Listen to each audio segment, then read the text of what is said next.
shit off there and do all this, and bro, you shouldn't be able to touch them hoes, bro. And I don't like their youth section. Their youth section is a little too hard. Like, their youth section is trashy trash. I be like, bro, what the fuck is this? No, and the thing is too, is like we should be getting so audio, right? how you turn the that room. How you gonna give somebody some trash shoes? Some trash And shoes. they be like 200. 200. 200 for me. Oh, me? I don't understand that shit at all.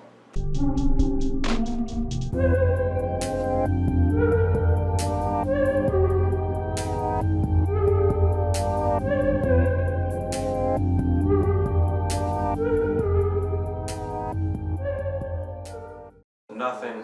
Alright, cool. We'll start it over. Yeah, I'm sorry, cut. Cut. Where the fuck, nigga, it's all good, nigga. No, yeah, we just gonna keep going. It's just like a conversation. How long you been living in Knoxville, bro? Probably going on 12 years. Damn, 12 years. Off and on. 2 decades. Off and on. Off and on. I mean, I'm originally from the Bay Area. Okay. Right. So, living there, I've lived in New York, Long Island, Nashville. So yeah, moving around a lot. You know, I got the East Coast and the West Coast flow, so. Of course, man. So blessed. And now I'm in the South, you know. See with the LL Cool J bucket hat gang going on. Got to respect. And let's peep these glasses too, man. What type of glasses them is, man? I ain't never seen. I can't even tell you right now. Okay. These are called exclusives. Exclusives. Exclusives. Like, nobody got these. Hey, I love it, man. We love Find it. him on another face. Never that. Well, man. So did you graduate high school from here, man? Yeah. So in a transitional period, we moved back to California like when I was in 6th grade for a little bit, take care of my grandfather, and then we came back like 7th grade, 8th grade, back and forth a little bit. Nice. And then we officially got settled back down here like my freshman year. So I graduated from high school over at Hardin Valley Academy. Okay. You know, go Hawks, baby. Okay. Let them know. Let them know, hey, high school legend. Google me. Google me. For real, it's like that. You submit What made you a legend in high school, man? Well, one, I'll say this, you know, I was blessed with we had great teachers at the time. Okay. You know how some people go to schools and they're like, man, I don't want to be smart, I don't want to learn. Yeah. You know, all those teachers pushed me to be the best I could be, not only in books, but I ended up doing athletics. So I did sports. I ended up doing sports like my sophomore year. I ran track. Was blessed to break school records. Nice. Ended up winning state my senior year in 2 events. And then What events you ran? triple jump, long jump. Nice. So yes, you can get boomed on the court. You can be hurt. You know.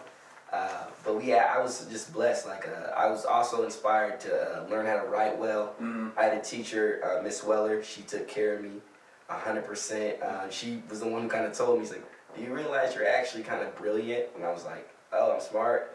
And a lot of people just don't encourage kids, you know? They don't. I feel that. I feel like most people, especially teachers nowadays, since it's just a check to some of them, it just kills your imagination or dreams or. Yeah. Not necessarily kills. Some of them kill your dreams or your. Just kind of focused on meeting quotas and stuff like that. Quotas doesn't push you like you said. Yeah. But for you in that case, then that means when rappers go, hey yo, shout out to that one teacher who told me I would never be anything. Yeah. Apply in your case. Huh? No, it really doesn't. You know, that was just the real main blessing of my school environment, at least for me coming up. Yeah. I had a teacher I call Miss Wilgus, aka Mama Wilgus. Always took care of me, always made sure that. Hey, shout out to Mama Wilgus. Yeah, hey, shout out Mama Wilgus. Let her know. Watching this, you never know. Yeah, I hope she does. No, it's the reason why I'm able to be the person that I am today. You know, shout out to my folks as well. Shout out to Mom, she birthed me, you know. But, you know, those were some great pivotal people in my life when I was coming up on my journey of just understanding, who the person I wanted to be, the integrity I wanted to have. Of course. I remember Mama Wilgus used to always talk about, it always being a great day. So she changed my outlook on, every day doesn't have to be negative. You have the option to change that narrative. Mm-hmm. You know, and it pushed me to then win state and then go on to running college, you know. Of course. So, I mean, you say that you had a lot of teachers that played an integral role in your success and how you think about things, how you think about yourself. Did you have any coaches that also kind of put that on you as well? Of course. Coach Brown, man, like Coach Brown is a legend. Y'all, I had a Coach Brown. everybody has had a Coach Brown. What's crazy is, I'm not trying to bring race into this, but why are all Coach Browns white? I'm trying to Small, bald-headed black man. wait, Every time. That's my Coach Brown. Okay, that's your Coach Brown. That's like that's 5 out of the 6 Coach Browns I've met. Okay, well, Okay. I'm trying to figure out why all the Coach Browns I've met have been just white and not brown at all. You know? But side note, besides that, he taught me one key lesson in life that I think that a lot of people miss, and it's mental toughness. Mm-hmm. So whenever we would have a workout, he would just say this same thing, and it's like ingrained in my head. He'd be like, all right, we're about to do 52, 42, 32, 22, 12, which you just run for that duration of time. And he said, this is about mental toughness, because we run that little 52, 42, we run that after we've already worked out. Yeah. So it's Explain the 52-42. So you run for 52 seconds, and your goal is to run the 400 in 52 seconds. Then Wow. you run 42 seconds. Your goal is to try to get as close to the 350 as possible. Wow. And you run Okay. 32 seconds, and it's just one of those things. It's a waterfall Mhm. of a run. Yeah. So those are always the hardest runs, and those were one of the most competitive practices, because you want to really show that, okay, not only are you mentally tough for this, but you're capable of doing it. Mm-hmm. And so in those moments, I remember when I really wasn't as good as the guy next to me, that like, okay, I just got to be mentally tough enough to survive this so I can get better. Right. And then mental toughness comes in all aspects of life. So for example, you guys may have dreams and aspirations. You got to stick it through. Mm-hmm. A lot of people, when it gets tough, they quit. They just quit. They do. They give up. And that comes through mental fortitude, being tough enough to be like, nah, I can't let what all these other people are saying about me Of course. affect my dreams, my goals, How you my next perform. steps, Exactly. performance, all that. So they have I was a golfer growing up. I've been playing golf since I was 9 years old. And they have this is like what are the main things that I learned from golf? It's this thing that happens, it's called the spiral effect, that happens when you're playing golf. And it literally happens whenever you just keep consistently hitting bad shot after bad shot after bad shot. And mentally you just get killed. Like you really just get defeated mentally. And you just have to kind of understand how to work through those, like, I don't know, rough patches whenever you're playing golf, and not kind of spiral out and be like so frustrated, because being frustrated ain't gonna do shit but make it worse. You know what I'm saying? Yeah. So Oh my goodness. Man, I've had so many moments in my life where if I would have just been upset and complained about it, I already know it would have made the situation of worse. course, right? I mean, I can give a clear example. Senior year of high school, I go to state. Go to state. We got the #1 triple jumper in the state at the time. Wasn't me. You know what I mean? And the guy came out there, he dropped a bomb on me.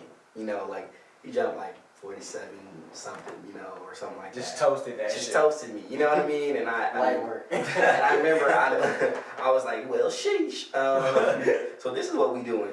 And I remember I looked in the crowd, and I looked at my coach, and she just was like, yo, hold it down. Like, just hey, relax. And then another jumper was like, hey, yo, dog, shut them up. Yeah. Shut them up. I was like, that's right. Like, Mentality. it's just that simple. It's like, okay, hold on. This ain't over. We ain't done yet. I haven't even went yet. We ain't relax, bro. Like, relax, crowd. So that used to happen to me. So like my sport of choice, even though I did play soccer, I was always a martial artist. So martial arts, karate, taekwondo, judo, you name it. So when I got to UT and started doing like tournaments and stuff, I'm still relatively new to judo. Granted, I know some of the techniques because they translate across from different styles, but man, I saw the kid that I was supposed to go up against, and apparently he's a black belt taekwondo, black belt judo. Man's been doing it since the dawn of time, since he came out the womb. Man, I see this man flip somebody over, smooth like butter, popped him into the air, and I'm thinking, wow, I gotta go next. Yeah. This is the first like trial, so it's the first match for everybody, round 1 for everybody. and I see this happen in front of me, and I know I have to go on next. So I'm looking around like, all right, all these people, mainly black belts. I've been doing judo 3-4 months now. Man, my first match, I'm doing my pre-show jitters because I have this mantra even from back when I was doing like striking competitions. Mm-hmm. I just sit there, I wiggle a little bit, and I go, all right, here it is. Yeah. And then I step onto the mat. And for judo, you have to bow, so it's a lot of there are a lot of honorifics that you have to like do. You gotta bow to the person, bow to the referee, show respect like that. In that bow, mental fortitude is at its highest. Oh yeah. Because even though the bow is respect to another person, it's more so respect to yourself first. You feel me? Right. Like even when you bow, you're not supposed to let your head like look Yeah, at the yeah, ground, yeah. So it's stuff like your eyes that. the whole time. Yeah. To increase your poise almost. You feel Oh me? yeah. So when you do that, it's that same feeling you were talking about. Like hold on, looking at the crowd, like looking back at my judo coach, instructor, even looking at me, not even saying a word, just going. Yeah. Yeah. You know what you train for, basically, at the end of the day. The beautiful thing about life is you get opportunities to be poised and at your best, Yeah. and it's always never what it seems. See what I'm saying? What you mean? So think about it. You seen that guy warming up, doing all that extra theatrics, looking good, beating the guy in front of you. You overhyped him Yeah. when you really should have just talked to yourself and been like, okay, I got to go up against this guy, and I'm not gonna be that. So peep this. Mm-hmm. The guy I ended up going against before in my first round was this strong, like built 28, 30-year-old man. Mm-hmm. And I'm looking at him, I'm no stranger to like going against older men or stronger men, like taller men like that. So I wasn't intimidated. It was just the fact that his face and his mannerisms were out of this world. So I'm already dealing with guy number one that I just saw flip guy whoever over, got him out of there. I got to deal with like this man putting on a show, trying to intimidate me. Got him out pretty simple. He wasn't that hard to deal with at the end of the day. But ended up going against the guy I saw in the first part. We duked it out back and forth. Got to the like last showdown, like the last round. It's 1-1.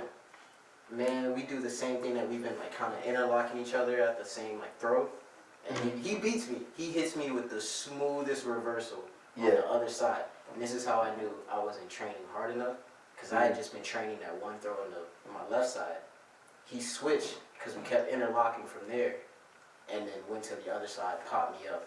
And it was too late to spin.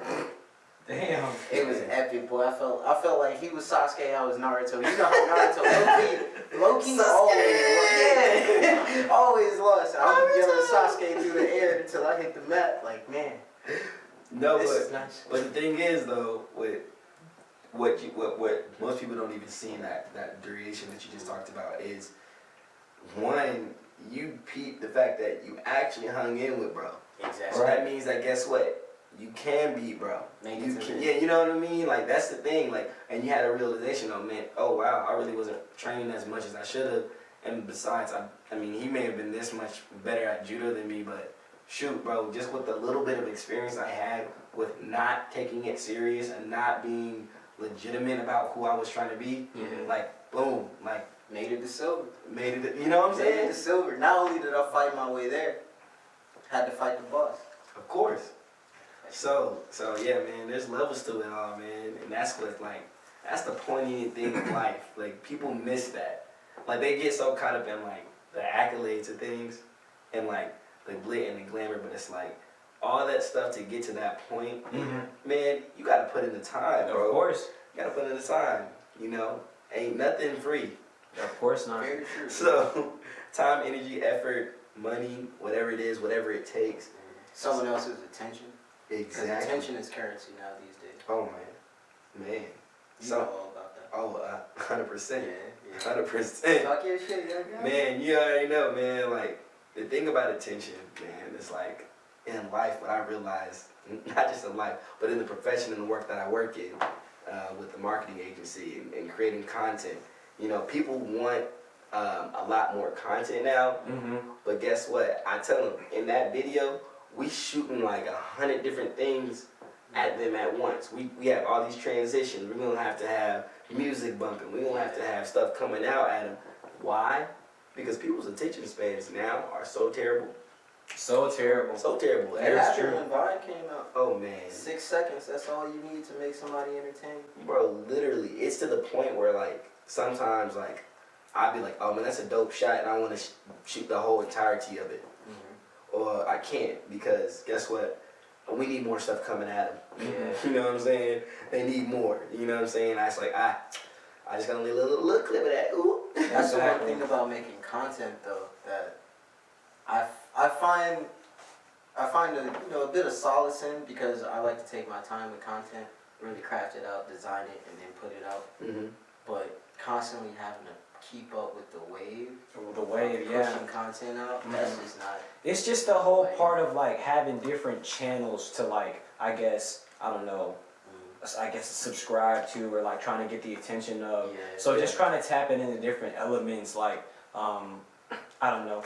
I follow this guy named Cali Muscle. He's been going crazy all on the social media, but he started off doing commercials. He did commercials for years, but he's literally always changing what he's doing. He went from doing workout videos to doing supplement videos to doing car videos. I mean, he's constantly changing. So he's always getting different types of fan bases because he's always changing up what he's doing. So that's really like, I feel like that's like the main thing that like can help you with like I guess trying to keep content going, is trying to tap into different realms of what people are interested in. 100%. I mean, I'll tell you guys this. The biggest thing too is like you're uniquely you, right? So you have your own wave you're gonna already have, right? But the key thing is, it's like you appeal to everybody in some capacity. So like, you know, not everyone's gonna see me at a country music festival. You know what I mean? Not everyone's gonna see me at a country music festival. You would stand up though. But would I go? If I got an opportunity to go, yeah, I'd go, because I would be like, I've never been to a country music festival. Let's go. Yeah. You know what I'm saying? I think people get so caught up in their box. They get in this situation where, just like, you know, I call it the black dad syndrome. This is what I'm not gonna do. Yeah, and they end up closed. And so then guess what? You just closed off how many opportunities? You know what I mean? Yes. And that limits. People think that way so much about the way that they get money too. Because I'm not trying to do that. Like why would I do that? What do I look like doing that? Like if it's gonna get you a paycheck, like what's? Yeah, and the thing is too, it's like you don't know who you need to meet in that environment. Of course. That can create that paycheck that you want. That's that business mindset though, because the mindset of knowing, hey, I'm gonna do this, even if it's not your scene.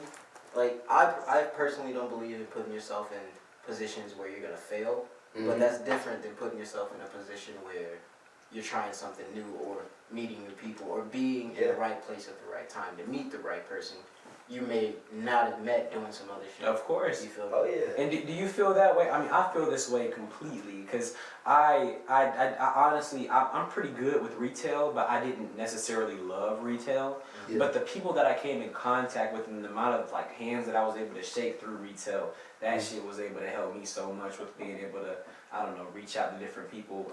You worked in retail as well, right? Yeah, man. I worked in retail. I mean, I did the gamut in retail. So, Foot Locker, Champs, Foot Action, Journeys, The Walking Company. That's old people shoes for you young people. You know what I'm saying? I worked at all those brands. Ended up starting another brand, doing resale. Right. I do a lot of promotional videos for up and coming vintage brands. Like this one in Knoxville, Drippies. I really like their clothing. They have great clothes. Drippies. Where's that at? Hey man, North Broadway. Okay. I gotta go to North Broadway. Bro, hey, you trying to make a trip? I just got We gonna have to, man. 4883 North Broadway. I'm trying to tell you, it's where it's at. And the guy over there, great dude. We got to do a little promo video for him. But you know, I say this about retail does kind of broaden your horizon. So for me, retail was definitely a place where I met a lot of creative people, a lot of inspiring people, people that were like, hey, I want to do this in my life. Hey, I want to go this way in my life. And I got to see some of those people do that, but then I got to see some of those people do the toilet bowl effect, where they got stuck just spinning, you know? And they were just spinning, and like you said, what was that analogy you gave? The spiral effect. The spiral effect. I said toilet bowl, but hey, kind of the same thing. But then I got to see people actually take ownership of their lives through it too.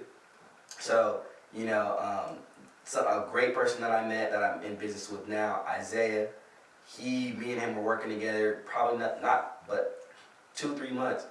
And we were in there at Journeys, just, you know, doing what we do best. Hell yeah, Isaiah, shout out to him. Hey, shout out to Isaiah. Yes, sir. I haven't met you, but you seem cool. Oh yeah, man, we was flipping shoes, man. We was on the tag team stuff, so Nice. I would upsell his customers, he would upsell mine, and I'm talking about we was bringing it in. So together in the time that I worked there, we did like close to $250,000 in sales. That's crazy, bro. And so I was like, hold on, bro.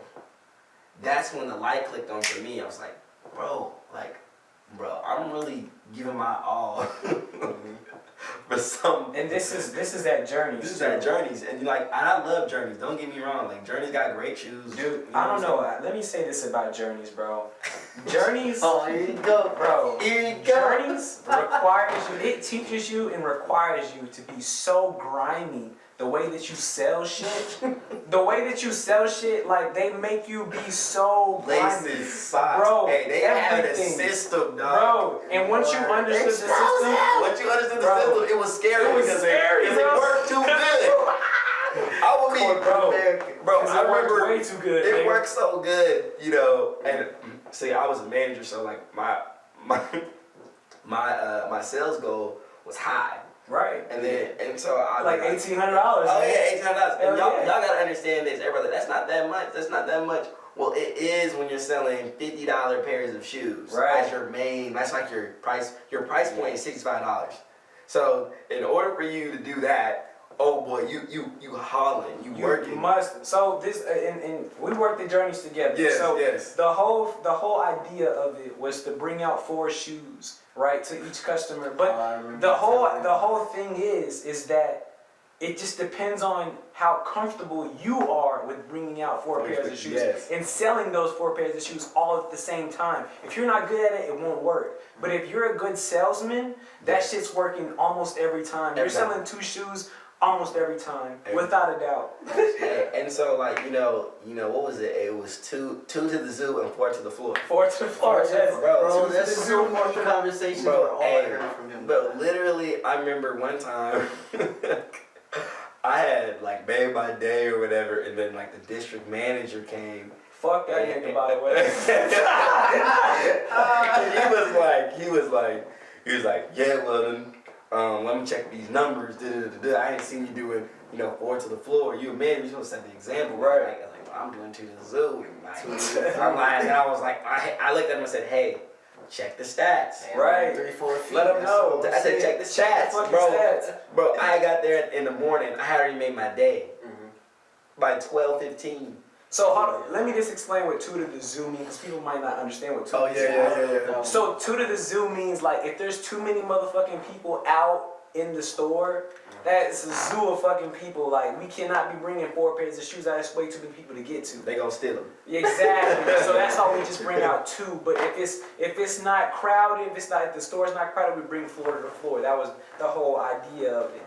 Yeah, and it. I mean, talk about like it was so cake once you learn the system. Once you learn the system. But the thing is too, like with anything in retail, like even like Foot Locker's environment was so different than Journey's environment because it was up to you in Foot Locker if you wanted to make some money. Right. The thing about Foot Locker is their price point is high, so their goals may have looked higher than ours, but all they had to do was sell 4 pairs. Of course, and I used to be, I ain't gonna cap, I used to be on some fucked up shit at Journey. Because they used to be on my ass about not selling socks or this, that, and the third, nigga. So I used to be on some fuck shit. I used to give people, so the socks used to be like, I don't know, maybe $12 or whatever the fuck. Yeah, I don't even remember. I don't remember. Sorry. But too high for too some fucking socks, high. For too 1 pair of socks. Not for to the no-show. Exactly. For some no-show. For half a sock, nigga, no. Give me the whole 2. I need the whole But two. what I realized was, whatever the price of the shoes were, Yeah. if I rung them up with a pair of socks and gave them military discount, it was the exact same price of the shoes. So essentially, they'll be getting the socks for free. They just didn't know they were getting a military discount. So I did that with so many customers, and I sell so many socks. Hold up, nigga. Finesse. I ain't gonna lie to you. I was just like, the way I sold socks was different than everybody else in the store because I was a shoe guy. I was selling 4 to the floor, all 4 pairs. Yes. Regularly. Like, that was my thing. What's your favorite shoe? My favorite shoe is Jordan 1 Lows. Hold on, let's talk about that for a minute, bro. Yeah, I had a Jordan 1. Because I mean, since you've already said it, that was some shit that we kind of wanted to touch on, man. Yeah. I wore my Jordan 1s just for this fucking pot. I don't know if y'all can see them motherfuckers. But yeah, these my Jordan 1s, nigga. I figured he was gonna bring his Jordan 1s out. I figured that shit. Because I just know. Racks, man. You know what I'm saying? Yeah. Let them know. Got the news Hey, on. skaters in the building. We talking. Hey, say what you will. New balance. Say what you will. It's your boy. No. Exactly. No. Hey, how Monte say? No. Let them know, bro. But honestly, man, I'm not gonna lie, bro. I've been on J's since middle school, bro. Maybe elementary school. I've been on J's a long time, and growing up, I'm not gonna lie, bro. Like 1s, they got no love. Zero. They got no love. Like as far as like selling them wise, like the prices for 1s were honestly dirt cheap back in the day. And that was one of the reasons why you got no love was because they weren't $220 coming out the store. You know what I'm saying? They were like $150 or whatever the fuck. If you expect me to pay $220 a shoe and y'all come out with one every week, hell, That's right. Let me just go ahead and speak on that. But here's the thing about buying expensive shoes. This is why people buy expensive shoes. Is because Talk to them. all the people that are buying expensive shoes are going to take care of them. So they're not just shoes, they're an investment. You know what I'm saying? Of course. So it's something that you're gonna have for years. I have shoes that I still have my very first pair of Jordans that I bought myself when I was in 6th grade. Those are my Carmine 6s and them bitches still look great. But I understood whenever I bought them, okay, and I'm not gonna lie, before I started buying like just random J's, I only bought J's that Jordan actually wore. I was that nigga for a long time. 100%. Only wore J's that Jordan actually wore on the court. play me. Yeah, exactly. I felt that way. I was like, nigga, that nigga didn't play in them hoes. Fuck them hoes. He was that guy. Yes, bro. I was that nigga for sure. All day, all night. Like mine. Exactly, nigga. But I don't know. I never really felt like there was a big push on the 1s, and just in the past maybe like 3 or 4 years, 1s have been going crazy. What do you feel like the change was? I know Travis probably had a big. So rappers, collabs, but also just think about this. Y'all missing a real key point here. It's Pinterest and Instagram. Right. They glorified it. They just made it glamorous to have. You don't think it has anything to do with Michael Jordan, his legacy? Of course, it has a little bit to do because that's greatness. And you wearing J's, you have the feeling that you want to be great. Right. Now take that and extend the whole recycle. You know how history gets repeated, and especially in fashion, things get recycled. Exactly. Is it too far of a stretch to say because Jordan was having, I guess, more of a resurgence in the eye of the media because of the Last Dance? the Last Dance documentary coming out? I would say it may have been an additional push, but it all came from like people making it glamorous, like making it like, oh, I'm wearing my J's going to prom. Like people wearing it with suits. Yeah, they was wearing it. And then it was on the red carpet, and then Dior is like, yo, we're gonna make a collaboration with that. When Dior made a collaboration with them, I literally was like, okay, like he's really transcended just not only streetwear but like fashion. Right. So it's like that's a real fashion house. Like that's where you want to be. Like if you do clothes and you like clothes, and I love clothes, and you keep up with fashion, and you're like, yo, Jordan is doing a collaboration with Dior. Hey, it's just a matter of time until he does one with. Is it really still Jordan at this point? Really? I mean, yeah. Yeah. Why wouldn't it be? Yeah, it is still Jordan. That's crazy. I feel like it's so removed from the man at this point. Well, he's just been removed from Nike. I feel like as far as like his sales and everything like that, I don't really feel like he's affiliated with Nike as much as he once was. That's what I'm saying. So that's why now like whenever you get Jordans with the Nike sign on them, it means a whole different thing. And that's kind of why I'm feeling like, damn, these whole ones era kind of popped off because it has the Nike sign on it. Yeah. Which the 4s, 5s, even does the 2s have a Nike sign? I think the the 2s face have a of Nike Jordan sign. pushing them. Twos, I think they do on the back heel. Yeah, they got the Nike sign. Yeah. To your point about the whole like past 3 to 4 years, their emergence and everything, it would seem like it's more of a Nike thing, like it's more of the brand of having the Well, the thing is, this is a lesson in brand management. They do a great job with creating just content for Jordan. So think about this. They still have MJ Mondays on Instagram. That is true. MJ Mondays. That's every fucking, Yeah, they'll post an old photo of MJ doing some crazy dunk. Yeah. And then you'd be like, dang, bro, he is they fire. haven't run out of those yet, bro. No. He's still... They do, sometimes they'll do MJ stuff on Wednesday. They'll just drop Complex. Shout out Complex. They push out a lot of MJ content. They do. You know what I mean? Sneakers, and think of any of the things that you get online to look at. Bro, they are pushing so much of MJ's greatness on us that like, it's to the point where like anytime they do comparisons on sports or anything, they always just bring him up. He's the GOAT though. And it's like, okay, we know that. But that's the point. Like, they keep finding content. Like, what's next? You gonna find some snippet of him dribbling and call it like post that? Like, how do they not run out of this is the beauty. This is the beauty of like kind of what I do. So when I make promo videos for people or make commercials, anything like that. My biggest selling point and the reason why I'm able to sell it at the price I can sell it at is because guess what? It's repeatable. True. It's everything that you do. You can do that again. You can use that same content in the future. Most people act like they can't, but you can. And guess what? The people that make the most money use the same stuff over and over again. Think about this. This is a great actually example. Look at these Jordan ones we got on our feet. All it is guess what? Different colors. It's the same silhouette. The only reason I could never get behind like buying the same shoe multiple times, like once you get the base colors for your like everyday fits out the way, I'm not about to go buy the same shoe over and over. The exact same color, just in different like styles. Well, but I always say this, man. It all comes with two, like one, how you're raised, but then two, like your style. You know what I'm saying? Exactly. So everyone's style is a little bit different, and everybody's the way they move and how they come is different. Like at one point, I didn't really wear Jordans at all. I'm a Cali kid. I was wearing Vans. I had my Vans on, and they looked like sneakers. I was jerking in the park. You know what I mean? I was skateboarding. I was trying to be that guy. Yeah. I was trying to get dunks, even though they look so ugly on my feet. You know what I mean? Dunks, bro. So to go off that, man, do you feel like the skate, like I guess community has, I don't know, enhanced the whole ones era? Because it's just crazy to me how close SBs look to ones. Like, so crazy. And SBs are damn near the same price as the fucking ones. Like, you can buy some SBs for $240. Well, yeah, like the thing about SBs and ones, like, so I think that what they did very well is they separated the communities.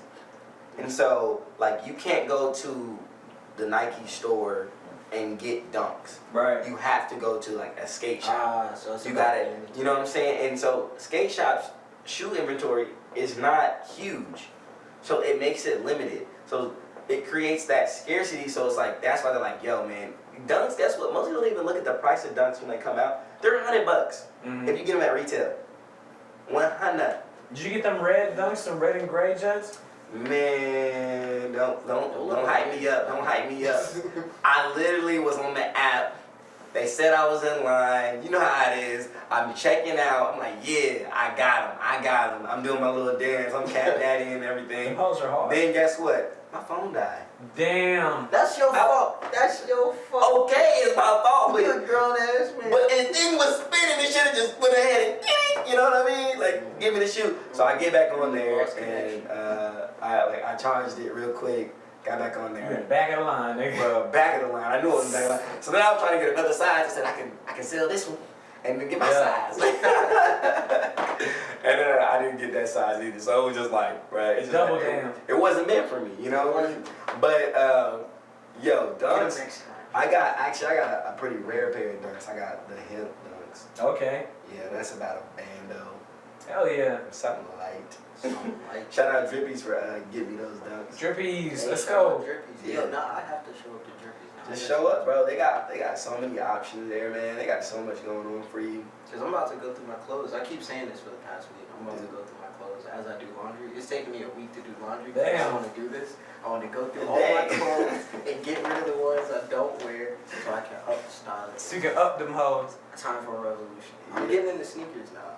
Nah, yeah, bro. Like everyone's style evolves over time. Of course. So like mine when I was young, because of martial arts, I didn't like sneakers because they were heavy. My kicks are strong. So when it comes to speed, I want to make sure I'm like Rock Lee. So I would wear ankle weights and shit, but I don't know why my dumb ass thought I shouldn't wear some heavy shoes. I was wearing ankle weights and didn't want the heavy shoes. So I was rocking Vans. I started with Converse, but like low key, I think they messed my feet up. I hate Converse. No arch support. Come on, Converse. Just put arch support in the shoes. It's simple. Flat, a generation of flat-toed people for the flat-footed people. Yeah, man. All right, we're gonna take a little break because we gotta turn this camera off. Break Recharge the battery. Okay, cool. You doing alright? Give us some steam. I see this man telling me. Yeah, I was all like, nigga, that hoe finna die. I kept looking at it too. You see my eye? I was about to be like, hey, yo. Oh, fix the cameras, bro. The cameras are a little fucky. a little fucky. A little fucky. Another thing too, what you should do when you get a chance, like have one camera that's just like literally just consistently recording the whole time. Yeah. Because even you can get the like in between The stuff. bloopers. The Yeah, bloopers, and then you can just go crazy with that. That's the most fun. That's what I want one of these corner cameras for. Hell yeah. Yeah. Nah, man, I'm glad that you said this going smooth though. That's what we like to know, man. Yeah, man, y'all really doing it, man. I told y'all, like, I'm really impressed with like how this whole thing is going. You got bro. And this is the thing that like that's what it takes, structure. You know, that's it. It does. Ideas are nothing without a little bit of structure. That is a Gotta have fact. some foundation. You dig? We just don't want it to be like an interview. We just want it to be like a conversation. Yeah. That's how I feel. I feel like I'm just chilling with the homies. You know? Right. As you should. And then like as we get, keep in mind this is the third episode, but third time shooting. Mm-hmm. This will get way more natural. There'll be times we can pull up, record an episode like it's nothing. Hell yeah. Like That'd be hot. You feel me? That would be hot. All right. Well, we were just talking about the shoes. We were talking about ones and shit like that. And dunks, man. Like, man, I think dunks are a little overhyped. Really? I do personally, but do I like the shoe? Yes. I love the shoe. What about them makes them overhyped?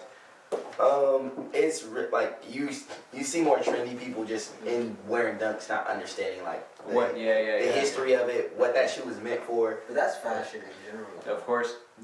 I will say that. It's very fickle because everything's trendy, you know. So the thing is, like we were just talking about a little bit earlier, like the waves and creating your own waves and being ahead of the curve and stuff like that. Like I think it's kind of funny. A lot of my homeboys would be like, "Dang, bro, you was wearing that last year. You was wearing that before that was even hot. You was wearing that." I was like, literally, it's as simple as sometimes just trying it and see if it looks right on you. Cause like that is true. Yeah, I feel like that's where clothes should start.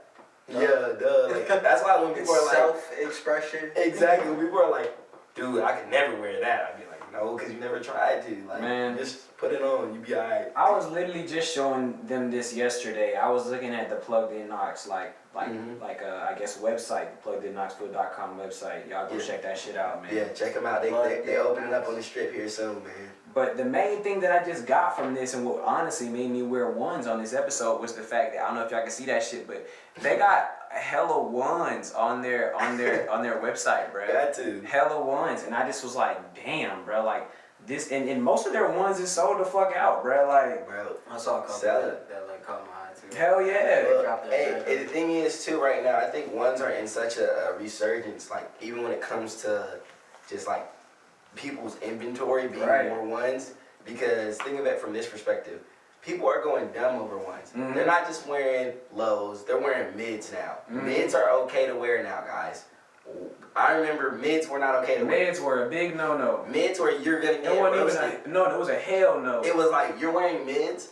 Bro, like, I even have mids in my closet now, and I be looking at them like, I still gotta stop myself. I be like, nah, What you got? You got cankles or some shit? Yeah, What the fuck you need mids for? Like, yeah, like, I be getting nervous. I be like, oh, if I get roasted, I'm cry. It's like these fly, you know what I'm saying? I got these all white snake skin mids, and I'm like, when I put them on, I get so many compliments on them, and I'm like, but these is mids. And in your head, you going through it, going to war with the society. Yeah, I'm going to war with like Society telling you, yo, that was good. But the thing is, it's a thing, bro. It's a vibe. It is like the next thing. I like my boy. They used to work over at Champs. Felix. He put everyone else on game. Really was like, yo, mids is popular in China. They be wearing them, and I was like, wait, they be wearing what? And that's what's crazy. We affect the world in such a wild way as far as content and trends and style. But because of the time it takes to filter out through the world, by the time it catches back up with us, we're so fucking, I guess, obsessed with the international. We're so removed. We're trying to be removed from the international, so we look at it from this weird perspective. That when we see it back in our face, we try to imitate it and try to glorify it. That is a fact. Yeah, wow, so that was a great and come back to perfect. I'm a philosophy major. Let them know, man. You know what I'm saying? Another thing that I feel like what made the ones really take off the way they did was Off-White. Like Off-White was making all them different types of ones, and that shit really popped this shit off too. So yeah, like Virgil. So Virgil is like the creative director, the man behind that. He works in conjunction with Louis. Terrible graphic. You know what I'm saying? He's got very, very, very feng shui taste, as they say. But he was the one that started creating those silhouettes of those collaborations with Jordan to kind of create even in his brand, bring his brand to life. Because now Off-White, they make shoes. Most people, and they pretty fine. They got some fine shoes. Right. But he also, was the one that kind of pushed the dunks back out. Because he made the Off-White dunks. He made Off-White, 5s? You know what I'm saying? Air Force 1s. People don't even remember. There's another one finna drop. The gold Air Force 1s. That's my least favorite shoe. Literally, it is. But the thing is, what he did right was, what do we normally buy? What is the community of sneakerheads normally buying? Forces always. They always have forces. Forces. And the thing is too, people forget this. He's on the Blazer tip, Nike Blazers, before everybody else was on them. He did an Off-White Nike Blazer. That is a fact. And I fucks with Blazers. Niggas been fucking with Blazers for years. I got a snake skin pair of Blazers. Hell yeah. Fresh. The face of a man who does not know what a blazer is. Oh man, it's a Nike shoe, and it's literally just a classic shoe that everybody's been wearing for years. I mean, I had cousins like that would, they would come to almost like every like family function. And they have little shoes, they have little feet. So they always have like these crazy ass color like female blazers on. They'll be like some fluorescent ass color, some popping ass color. I'd be like, damn nigga. I can't get those. Exactly, bruh. But yeah, that's where I was all like, man, these blazers actually hard as hell. Yeah, man, like so, and that's another thing too, is what I even peep, bro. I peep the details of what's happening next, and Virgil has done that very well when it comes to shoes. He knew that ones are popular. Right. Oh, speaking of female shoes, how do you feel about wearing female shoes, like wearing different type of like, I guess quote unquote like a female. Like a female colorway. Yeah, like I ain't gonna call these hoes right here are female shoes. Like this snake skin on the back, like that's female shoes. At this point, oh my fault. Go ahead. No, man. Like say what you gotta say. No, at this point, I feel like everything is so androgynous, even from. Not just from shoes, like from unisex, like t-shirts, and the way females wear clothes now anyway, that was gonna happen. I would have never been able to guess that those were from the female. Well, I'll say this. I mean, it's just a breakdown of like, the barriers of what we our whole generation has been a part of. You know what I'm saying? They want to make sure that everyone feels comfortable and everything, right? Do they? Cap, because we're black. But I'll say this though, like he just pointed out his shoes are women's, but guess what? Most people don't know that these are women's too. Of course, yeah. So with that being said, like the snakeskin ones I was talking about, the mids, those are a women's shoe. But the thing is, what's crazy is I don't have any qualms with it, because guess what? A lot of times the women's shoes colorways are way better than the men's because they give us the generic stuff because I'm sorry, a lot of you dudes can't dress. Can't. You can't. So you guys are pretty simple to read. Like y'all gonna get a look. You go buy some purple court ones. We know what you gonna wear. A Lakers jersey. We know your fit. We know your whole outfit, and you gonna be with a black T-shirt under it, thinking you fresh. No disrespect. Hey, You know. that's a fresh fit. Like black jeans. Oh, see, I'm calling everybody out. You know what I'm saying? We know what you gonna wear. So. Since they know that they're not as creative, like girls are gonna be like, oh, I'm gonna get this color and that color, and they buy more. But that's the thing. We gave colors a sex or a preferred like sexual orientation for which one they're supposed to like, which is so bizarre to me. That's not even on a sexual like preference type of thing. That's just, I don't like the color orange, bro. I cannot go get some orange shoes that look good. You feel me? No, yeah, I was talking to somebody about that the other day. It's like people be getting so hyped up about like colors in general, and like, oh, you can't wear this color. This color doesn't look good on you. Why your pants got so many colors on Right, it, bro. Like, when did that become a thing? Like rose gold. I love rose gold. Rose gold is so nice to me. It's gorgeous. But also, like, females wear rose gold, quote unquote. But the thing is too, like I've been on this new wave for a minute where like I wear what I want to wear. You should. And I never have, like my mom knows, my mama can't buy me clothes because most of the time she can't because it's like she knows I'm gonna buy what I want to buy. I'm gonna wear what I want to wear. And that's from just like a stylistic standpoint, but also from a creative standpoint because it's like I don't want to feel like I can't wear something.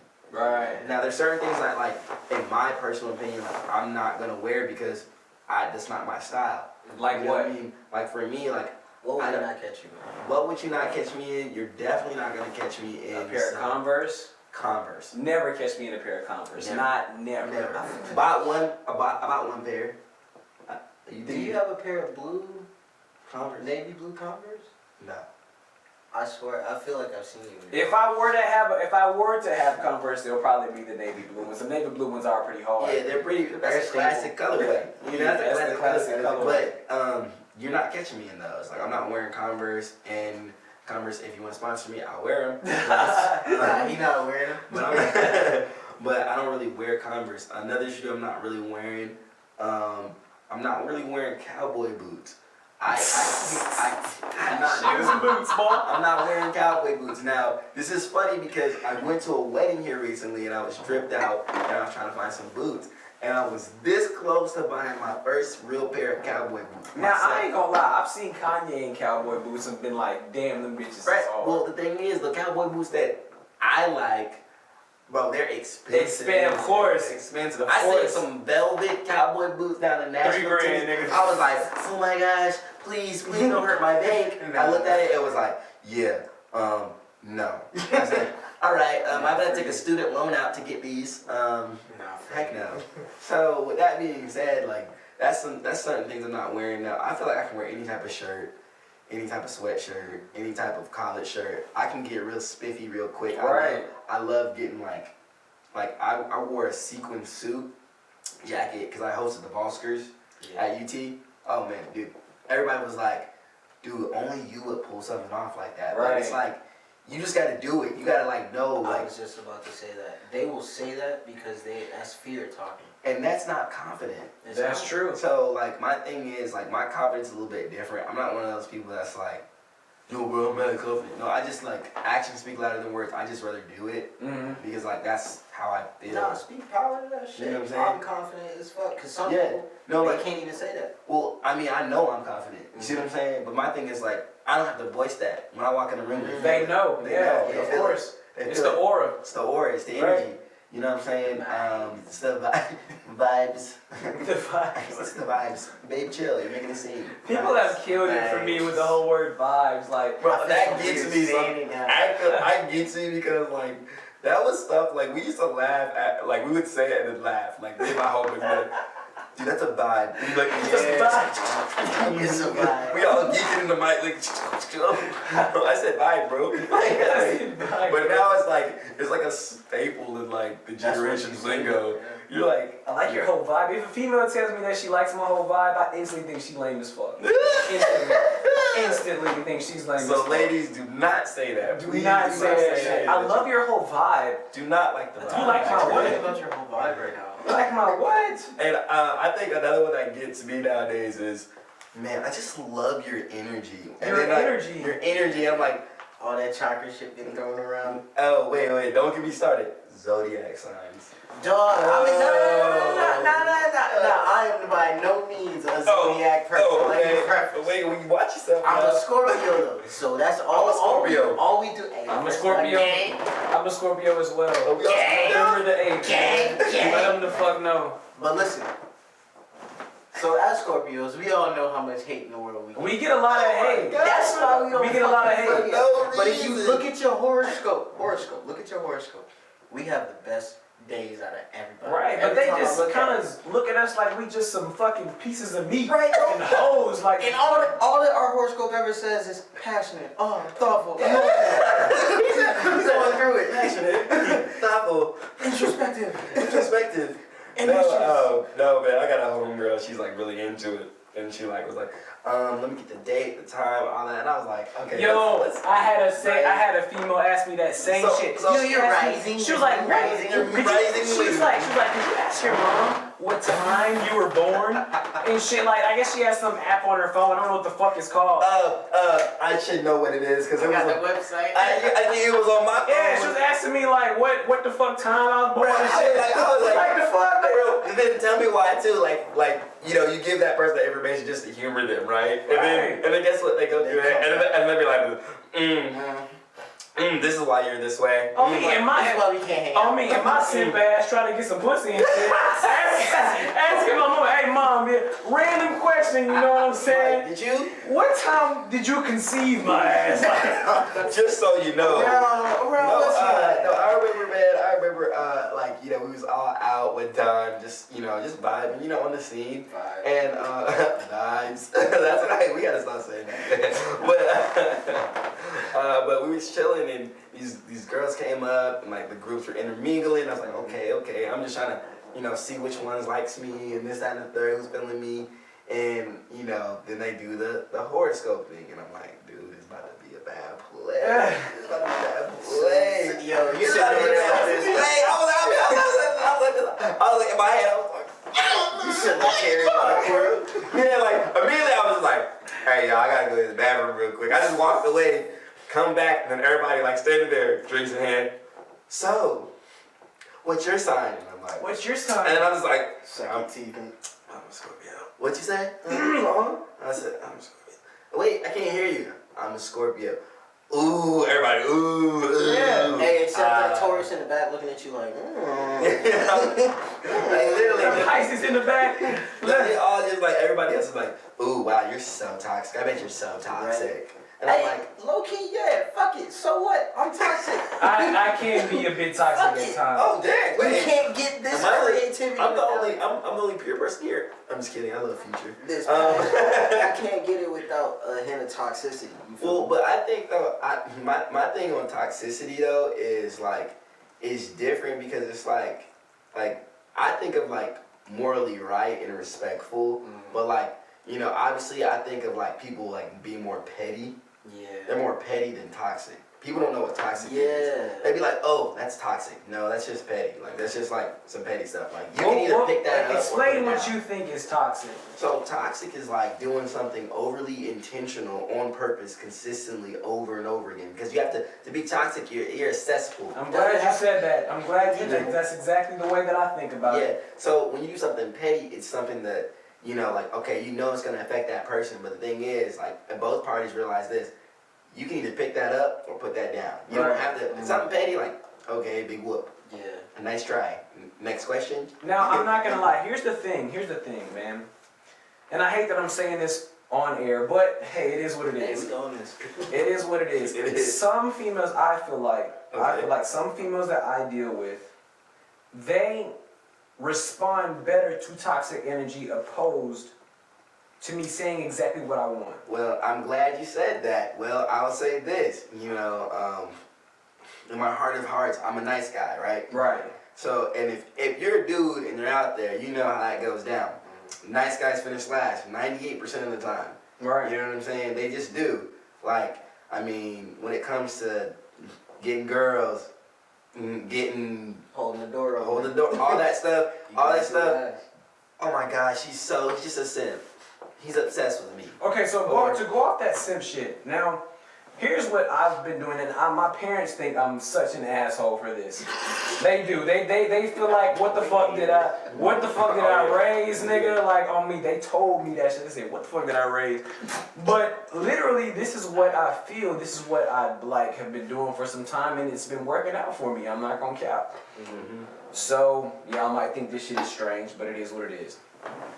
Me personally, I don't spend no money on a girl until I know what the fuck it is. I don't know. Okay, so it's just so weird with girls. It's hard to know what they are expecting out of you and what all energy you should bring. But I will say this though, and I'm really big on word and wordplay. So right. It's even careful in like even your statement just now, like, sometimes, you're messing with girls and not women. You know what I'm saying? Of course. So sometimes that really does affect how you treat someone. Like if it's a woman and this is my three things. I can take her to church, I can bring her home, and she ain't crazy. You know what I mean? Right. The beauty and all that other stuff is extra.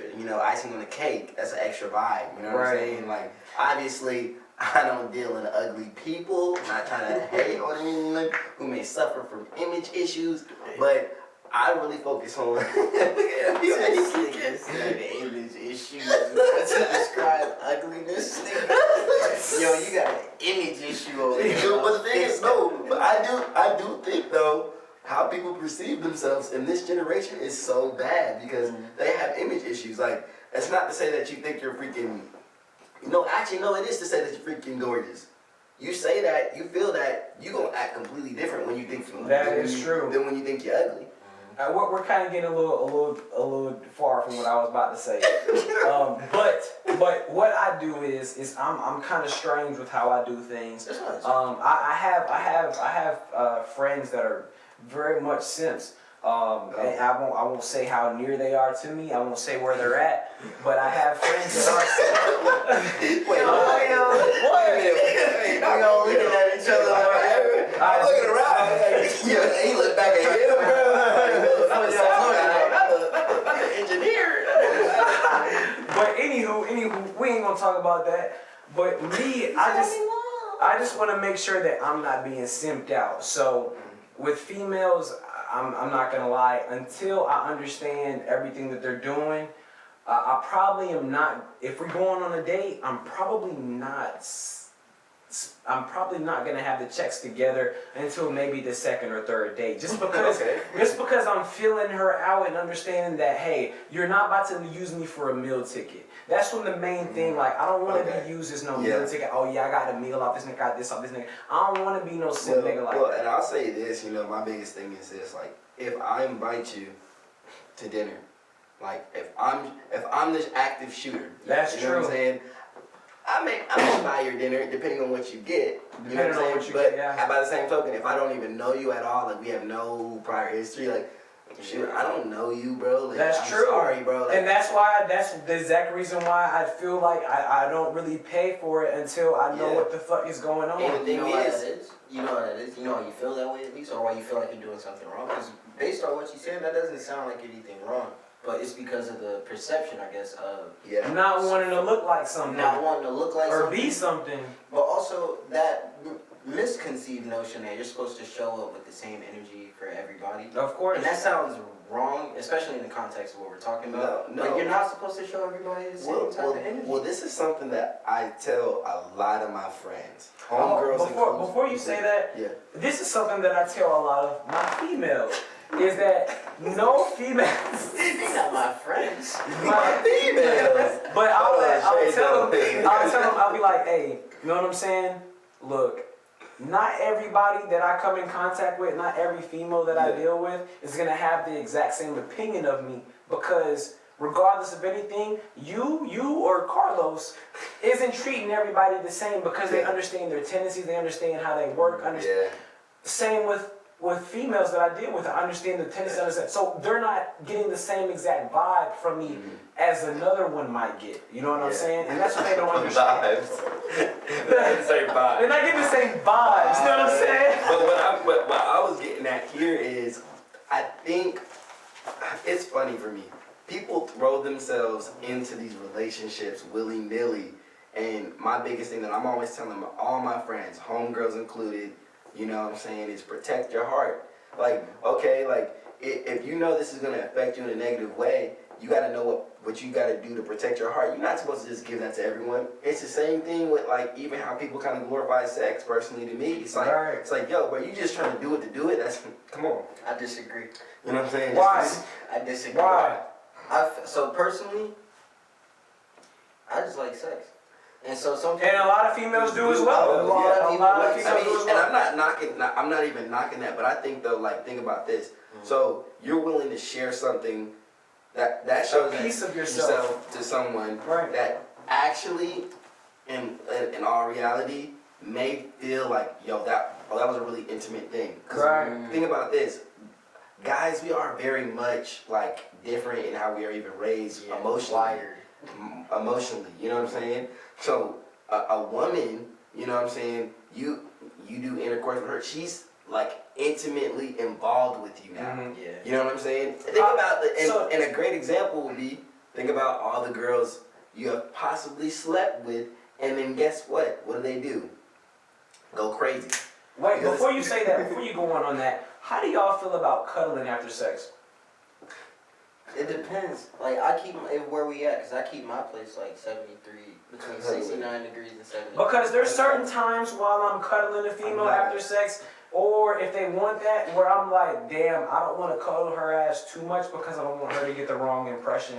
You think about shit like that? I do. give platonic cuddles, low key. Like some of my like female friends, like we I cuddle and shit. So Okay, so this is my breakdown. I'm not a very like I feel like I'm saying some fucked up shit on here. I'm not a very affectionate person naturally. So like, it's not to say that like my parents weren't affectionate to me, because people are like, dang, did you have a bad childhood? Did they not care about you? and You know? you know, hugs. Yeah, like, no, it's just like. So do you kiss females? You kiss? Well, they want to kiss me. I got soup coolers, baby. I got big lips. You know what I'm Yeah, saying? Bro, So they always.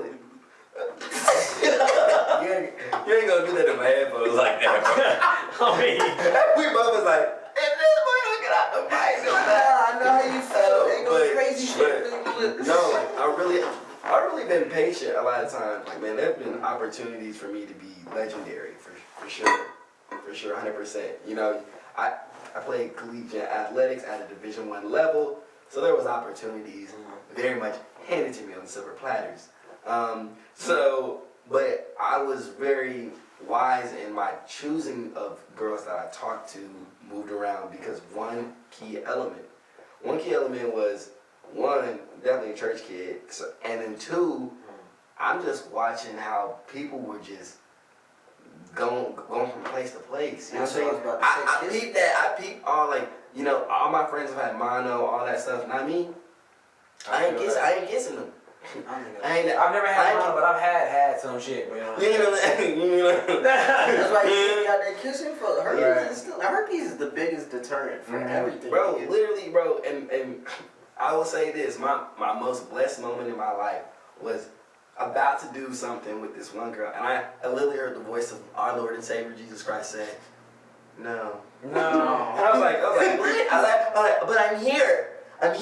Literally, the next weekend, go to a function, and at this point, me and this girl are like talking, like actively talking, and then like one of the homies is like, yo, bro, did you do anything with girl? Like, bro, that's not a good look. That's not a good look. I've been in that place before. I never want to be there and again. so after that, I was like, what's the situation? Right. You know, I'm looking like a deer in headlights. Like, OG. what you mean? And then it was got better, because all the homies around the table, they all around me. Bro, And only You one of bullshitting, and only man. one of them actually reached out and was like, "Hey, bro, you not really." Yeah, did you do the do? And I was like, You didn't do it. Let me tell y'all a story, man, that really almost had me caught up on some bullshit. Like really almost had me fucked I up. love story times. Brad, so I think I was a senior. I was a senior in high school, and I had this little chick that I used to just be really good friends with. Her name was Kerrigan. Shout out to Kerrigan. She was cool as fuck. Name drop. Yes, I'm gonna drop her name for sure. I won't drop the other girl's name, but hey, I'll drop Kerrigan's. Kerrigan was the goat. But she used to throw these parties at her crib that was literally right around the corner from my house. And during this time, I lived on a golf course, which was Lavish. yeah, it was a pretty nice neighborhood. So it was a pretty nice house that we went to have this little function at. And I knew that this one girl kind of had a thing for me for some time, and she was quote unquote like the baddest girl at the school. Oh, so the thing was banging. Yeah, so she was bad or whatever the fuck the school thought that she was. She cute or whatever. That is, hey, wait, I ain't gonna lie, that was a Scorpio phrase right there. I mean, she was bad or whatever. Or whatever, right. So that's what motherfuckers would say. That's what she felt, you know, I'll let her think that shit. So it is what it is. But she was cute. I won't lie. She was cute. She was very tall. I hadn't been with anybody as tall as she was. She's playing on the basketball team and everything. All his life. And she just was crazy about me, and I just was so I guess I'm not really confused, but I just was almost mesmerized because it was like, damn, why is she into me? Like the fuck. Back to your attention. You getting all that attention. You're like, yo, this is nice. Exactly. So I'm chilling with her, and I'm chilling with her in my Kerrigan's room and shit like that, and one thing led to another, and. Anyways, we ended up kissing, this is that and the third. We started making out, this is that and the third. And I'm like, I guess I'm like just trying to like, I don't know, ease my hands down, like down her pants and shit like that, like just trying to get shit going. So I ease my hands down her pants. Right, you know what I'm saying, bro? Hey, everybody relax. Right, exactly. So I don't know what the fuck I opened up. I opened up the fucking realm of hell. I don't know what the fuck was going on, but as soon as I reached my hands down her pants, the whole room lit up. Like the whole room lit up with onions and ketchup and pickles, all that shit. I just was like, what the fuck was that shit? I thought he meant the lights came. No. That man just subscribed to a Big Bag of burger. That's what her shit smelled like. Her shit smelled just like a Sonic bag, nigga. I was like, what the fuck is this? Come on. This is crazy. So this is crazy. I ain't have no story like that. Okay. But bro, when I tell you she was so bad, bro, she was super bad, but I've never smelled a coochie like that before in my life. To this day. She's a hooper though, right? She a hooper. But that don't mean nothing. She was grinding. That don't mean She should have been nothing. working on her. So every hooper, you know, just got the stank cooch? No, I don't know nothing about that. I don't be messing with the hooper girls. They That's what I'm huge. saying. They're large. I like my woman like a tree. Anyways, Forget about. I didn't care. like a tree. Hey, I'm just saying. Alright, we just gonna keep vibing, nigga. Keep rolling with the podcast. We just gonna keep vibing. Before we gotta call the police. I'm here with you. What's your emergency? You know, I want to tell a story, bro. I want to tell a story. I've been wanting to tell this story, For years? not for years, but I've honestly told this story to other people. You know what I'm saying?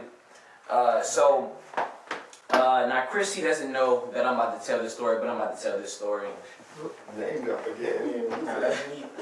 Oh, that's you? Now, hold on, we can edit this shit out if we want. You know what I'm saying? Yeah, we can, but no, it's all good, but Since we talking about females and female stories, I just had a really funny story that I have never brought up to Dilly before. So this will be the first time. What's up, Dilly? Lay it on me. So there was a time, me and Chris aka Dilly, we went out together to meet up with some females and shit like that, right? We met up with some females. Okay.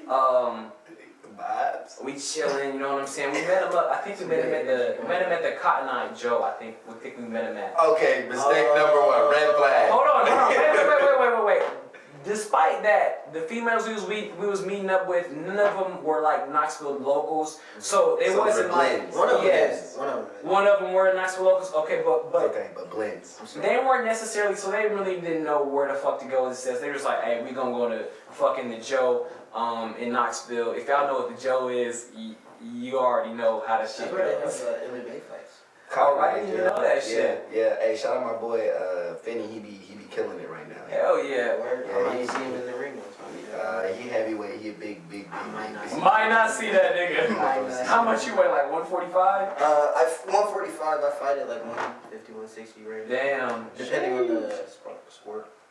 Yeah, that's what's up. Yeah. No. Yeah, continue about that, bro. Let's hear about this Joe story. Yeah. He lost. Look at him. He nervous. He don't even know. He like, oh shit, he can do that. No, but so we went to the Joe, man. We met up with these females. A couple of them was from Houston and shit like that. And they ended up inviting us to their crib afterwards. They're like, y'all should come through, you know what I'm saying, smoke with us, you know what I'm saying, just catch a vibe. Okay. So, now correct me if this is wrong, Dilly. I don't know if this actually happened or not. This is the first time I'm bringing it up to you. But we ended up leaving and shit like that, and I'm like, I guess just chilling with the female. We're going to get some Rillos because we're about to smoke and shit like that. Okay. So we leave. I left Chris at the crib with this girl, with this white girl, and she was like, she had like a kid or something like that. She had a little baby. Right. Yeah, She brought her kid. Or you were at her spot and she had a kid. We were at her spot and she had a kid there. Bumba clads. Right. I don't think she was with us whenever we were out. She wasn't with us when we were out. She was. She was? didn't have the kid. Oh, but she didn't have the Of kid. course she didn't have the kid. I'm not sure where the fuck the kid came from whenever I don't know if she left the kid there or what. What the fuck? How old was the kid? It was a baby. It wasn't. It was a baby. And she left the kid. It was a baby. It was a baby. It was a whole baby. White baby. A whole white baby. From the mountain of Caucasus. It's Slavic. I don't know if the baby got left there or what, but we ended up showing up there and there was a baby there, nigga. Okay. In the arm. So we went to go pick up some Rillos. And let me know if this is not factual, but we were picking up Rillos and she texted, I guess her friend texted her, and she told me what she just texted. And she said, this nigga just asked to go down on me. Do you remember? Some shit I'd probably say. But, in that specific instance, Wait. I don't think so. I need context. And I said the same, I was like, what was the content? He was just like, hey. I would never just say So that what's- shit like just What's up with out of that? nowhere. See, kids, this is kids. Don't do drugs. This is the thing. See, you went to the Joe, you're intoxicated. You had a vibe to you. Had a vibe. You don't know what you was willing to say. So many times I come into situations where we got bruh like all up in girl ears talking about texting me. Why is your friend in my ear right now? And he like, hey, you should do something. And I'm sitting there like, bro, if you don't sit down, You don't sit your grown ass down. You're a rookie. You play freshman team. Actually, no, you didn't make the team. You didn't make the team. You can't come to try Yeah, you can't get it. Stop coming to practice. Gosh. Man, my homeboy though, he was like kind of like you in a way, but he was just. What do you mean kind of like I was you? about to ask No, that. relax. You let me defend myself. Niggas ain't got the context. He was a nasty nigga, just like you. He was a freak. He was a Scorpio.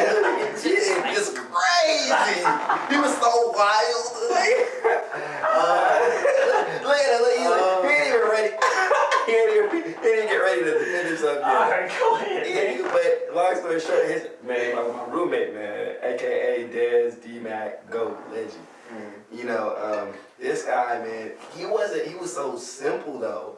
He would just, we don't know what he would say. He would just, and then I see him at the door leaving the party I was at. I was like, bro, wait, I rode with you. Like, what are you doing? What are you doing? And he'd be like this. That finger. Have I ever seen that? I'm like, well, I gotta find a ride. You know what I'm saying? And he's taking a girl home, And like, you know, like the funniest thing ever is, speaking of the Cotton Eye Joe, he took one girl home from Cotton Eye Joe before. Bro, I lost it, bro. It was the funniest thing ever. Why was it so funny? Because like he told us, he was like, oh yeah, I'm gonna meet y'all at Waffle House after the Cotton Eye Joe. So he got everyone all hyped up. We all meet at Waffle House. The only person that don't show up is who? The nigga who sent the invite, of course. Yeah. So we all standing there like, oh, where he at? Where he at? The next Knee deep, nigga. Yeah, the next morning, me and my homeboy had a workout, and we get a call. Hey man, can you come pick me up, bro? Nigga, I was knee deep, bro. Bro, we rode with me, my homeboy James, and his dad, and we went to go pick him up. And then his dad was just the funniest person ever. We was like in the slums. We didn't even know where we was at. It was the hood, bro. What's the it? hood? Bro, no, Knoxville, bro. It was the hood. Like this, like it was just like literally we seen a homeless man pop up out of a car, bro. Like, and we was like, oh heck no. Then we seen some guys doing some shady stuff, looking around. Like, you know what I mean? Just everything was run down. It was like, this is shifty in here. Like a lot of poo shiesty energy.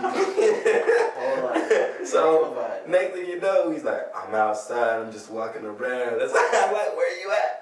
Bro comes up to the car, we just start dying. We lost it. We all knew what happened and how he got down. Cause that's just Dez, bro. He's just a smooth criminal. A smooth criminal. I assume he was leaving some cheeks. Of course.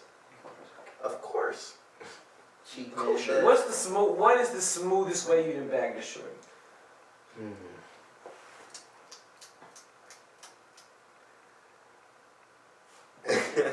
I would say the smoothest way I've ever bagged a girl would probably be just walking up to her and being like, you trying to leave? And just like so serious, like just like it's like a movie scene. You know what I mean? I was just like, and she's like, what did you say? I was like, are you trying to leave? And then I just was like, serious. And then she was like, yeah, let's go now. Damn. Bro, and it was like, I realized, and that's when I realized, dang, this kind of easy if you really got confidence. Oh, man. And like, I ain't gonna lie, of course, when she turned around, I was like, I was dancing like, hell yeah. Yeah. Bad. Yeah, I'm cool. Reverse. Let me tell you some shit I used to do at Journeys, bruh. All the baddies I used to check out. So here's first off, This ain't his. I used to always compliment females on their nails, regardless of what they look like. I'm a fiend for nails. I love females that get their nails done on a regular basis. That shit is just sexy as fuck to me. But if it was a baddie though, nigga, do you remember them fives, nigga? You remember them little fives you used to? Oh yeah. The little fives you used to have in there? Yeah, the fives. Nigga, I used to take one of them fives. They used to have these little hands, little Journeys hands. And like you write, it would like say like sales member, whatever the fuck. You write whatever the hell. It was 2 lines on there. So I'd write my full name out, put my number on there, and I used to put that in bad bitches boxes all the time. I used to get so many texts off that shit, bruh. What's good? You sold me these shoes today. This is that and the third. What's good? I used to put them fives in boxes all the time. He like, damn, nigga. Okay. I didn't even think of that shit. Well, yeah, wait a minute. First of all, I'm mad you wasn't putting another brother on game. And 2, I will say this. This is why Journeys was a wild time when we was there. Because, well, look, I mean to say, this is the funniest thing ever, bro. One time I come in the store, he's like, bro, he goes, I'm not feeling it today. I just don't want to be here today. Bro. And I was like, bro, I get it, bro, I get it. He's like, and guess what? I was like, what? I work tonight too. I was like, dang, bro. Like, I was only in there for like the afternoon. I don't know what y'all was doing to this man at work, but hanging out with him after work was like, dog, they did what to you, bro? He used to be down. I remember one time, I don't even think he messed up the shoe thing, ship out or whatever. But was there a white woman who got onto him about something? Yes. Oh my God! It was our manager, and all I can remember was like, you know how like you show up at the wrong time. Yeah. Like I had come into work and everybody is spazzing on him. Like he's sitting down and they just all like, you need to, and I'm just like. And then immediately, you know how like people try to rub you into something, like, well, then you need to come over here and get your boy, and show him what he need to be doing right. I was like, hey, this ain't about me. So let me tell you what all occurred during that time. So, like I said, Journeys is very, very grimy. So, and that aspect of it I loved. And let me explain to you what I mean by grimy. It was so competitive that it made it grimy to where you could lose a sale off of not attending to them. If you're fucking around with other customers and somebody else is grabbing shoes for your customer that you was working with, you lost that shit, nigga. Yeah, they gonna swipe. They will swipe that shit. Swiping. So as far as like understanding what all is going on around you and understanding this 7/3, you have to be on your toes. And what happened was, there was a family that I had been helping for some time. I sold them maybe like 2 or 3 pairs of shoes. And I didn't get to check them out because I had another customer that I was working with as well. Yeah. So I checked that customer out while I could, and then I had another customer that was getting checked out by my manager. Yeah. So my manager, they said that they had some shoes, and my manager, they upselled them, which she should have, bitch, great, like you upselled them. And she got like them, I guess like extra, like maybe like a hoodie, and maybe like a shoe cleaner or whatever the fuck, and she upsold them with that. So since she took that upsell, since she had that upsell, she took the whole entire sale. Yeah. And I was tripping about it. I was like, damn, like you be on my ass about not getting like extra shit other than shoes, and you just swiped my whole good ass sale that I could have potentially had. Yeah. So I was going off in the back, and again, she was acting like, you know, I was a big deal. Yeah. And the thing is too, I think, and this goes back to just like, and I'm a businessman, business ethics. I think everyone should take a course in business ethics when they grow up, even if they don't do business, because then you can see when people are doing you wrong, doing you incorrect, they're not treating you right, and you know, literally, it really paints a light on how you're supposed to be treated in the workplace, and then also how people should treat you. Like, so you know, many a times I'm banging, and in Journeys, and I'm doing numbers. And the thing about me is, since I'm a businessman, I'm a numbers guy, so I keep tallies on everything. And there's many a times I've caught the sale not go to me, you know what I'm saying? And the biggest thing that I always would say is this: that's your one for the day. And they would be like, what you mean? I'm like, no man, no, I seen you ring yourself up, because my numbers ain't go up. You know what I'm saying? Because I'm a numbers guy. I'm a track guy. So we all stats. We all stats. That's it. Who run faster? Him or him? Who jump farther? Him or him? So in my mind, you know, I understood very quickly, and that's how I started diverting that, because I would always be like this: hey, that's your one for the day.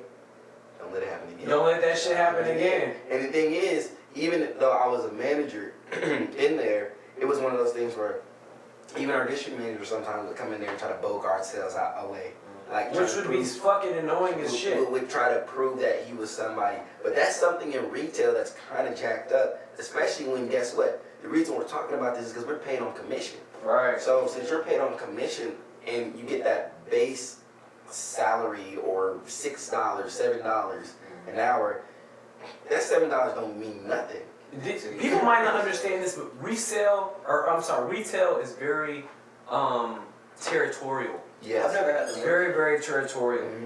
Like, I don't know how to really explain that, but people are very much so like trying to pop off the shit that they got going and be like, oh yeah, this is why I'm in the position that I'm in and shit like that. It's constant. It's a power trip. Power trip, right. And the thing is too, it's like, It's like it attracts a certain person. It attracts a certain kind of person. So someone who's high energy wants to feel like they have power and they're in charge. But at the end of the day, it's like you have a role to play as leadership. Exactly. Okay? And your ass could get cut off at any time. Boom. So and the thing is too, since they can get cut just like we can get cut, they put the emphasis on what? You. Because guess what? If you don't do something, they look bad. Because at the end of the day, why the fuck can they get cut off so easily? Because they fucking working for a corporation. That's how it is when you work for a corporation. Yeah. And so, my fault. No, go ahead. I was just gonna ask, would you say your time at Journeys helped you?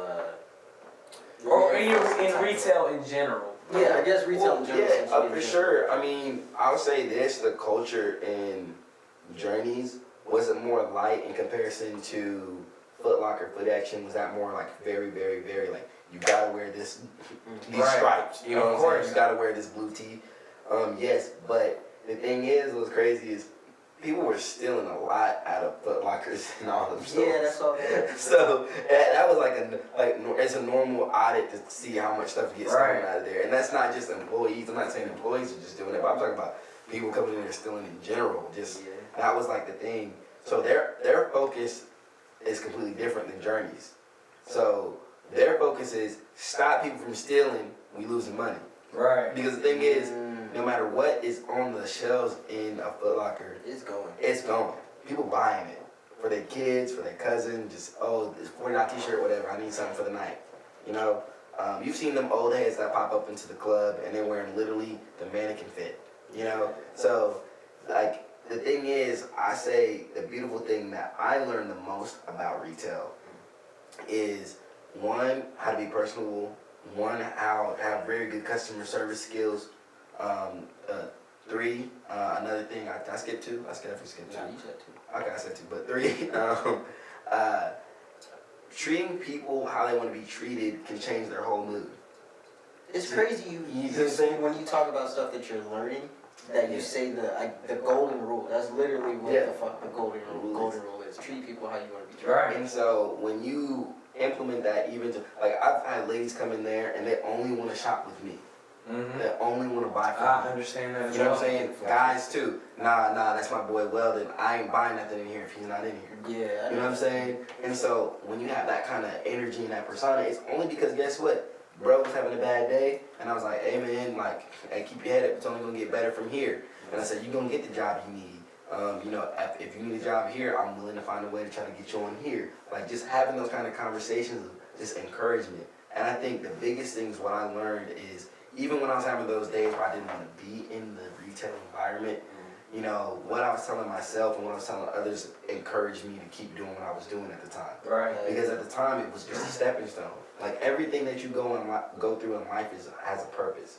You know what I'm saying? I feel like with working in retail and going to school at the same time, which you probably were, I feel like a lot of things that were going on with retail I was learning about in school, and I felt like they were just kind of, I guess, translating with each other, and it was like, damn, okay, I see what the fuck they're doing right now with this shit. Yeah. Did you ever feel like, what did you go to school for? I went to school for marketing and entrepreneurship. Of course. So you definitely would have seen some of the tactics that they were using. Yeah, so a lot of times, you know, a prime example is micromanaging. Mm-hmm.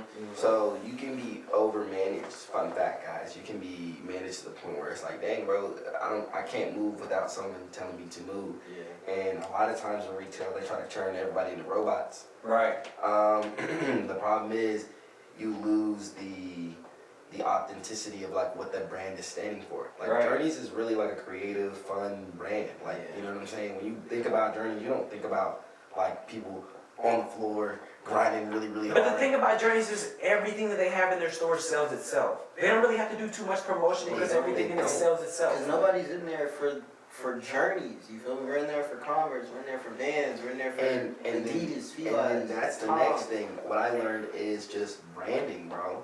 That's what I learned. More than anything, at my brand management class, why do people buy from Journeys? They're simple as fuck. Like when you think about it, no store that you come across is going to be super fucking big. Yeah. All the stores are small.